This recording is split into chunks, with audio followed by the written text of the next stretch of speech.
गोकुळ सोबत गोकुल। नमस्कार, मी आहे किसन दबाले आणि आपण बघता न्यूज मराठी 24।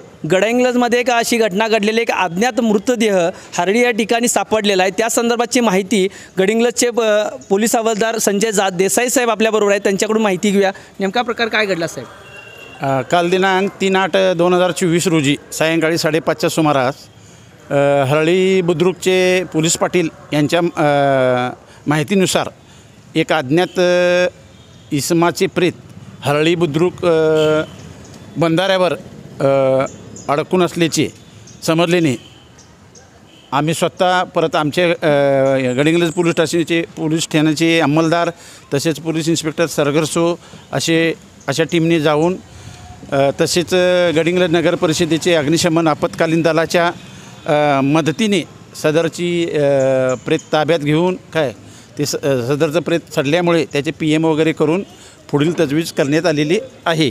तसेच आमच्या मार्फतीने तसेच नागरिकांना विशेष आवाहन करण्यात येते की 30 ते 40 वयोगटातील कोणी इसम जर बेपत्ता असेल तर गडहिंग्लज पोलीस ठाण्याशी संपर्क साधावा।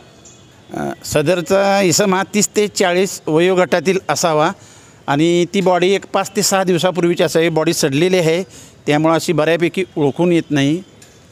ती पाण्यातून कुठून तरी वाहत आलेली असावी, हिरण्यकेशी नदीतून। पुढील तपासासाठी तुमचं काय यंत्रणा चालू आहे, त्या संदर्भात काय? सदर मृतदेहाची ओळख पटवण्यासाठी आम्ही फोटो वगैरे त्याचे काढलेले आहेत। वेगवेगळ्या गावातील पोलीस पाटील यांच्या मार्फतीने, नागरिकांच्या मार्फतीने तसेच वेगवेगळ्या पोलीस स्टेशनला कोणी अशा वर्णनाचा बेपत्ता इसमाचं मिशिंग वगैरे दाखल आहे, ह्या माध्यमातून आम्ही त्याचा शोध घेत आहोत। सरांच्या माध्यमातून असं समजले की हे मृतदेह हरडीच्या बाजूला किंवा आजूबाजूच्या गावामधला तर कुठला तरी असावा। या मृतदेहाची ओळख अजूनही पटलेली नाही आहे। जर का या संदर्भाची माहिती कुणाला समजल्यास तर गडहिंग्लज पोलीस स्टेशनला याची माहिती पोचवावी। कॅमेरामन संजय जाधवसह न्यूज मराठी 24।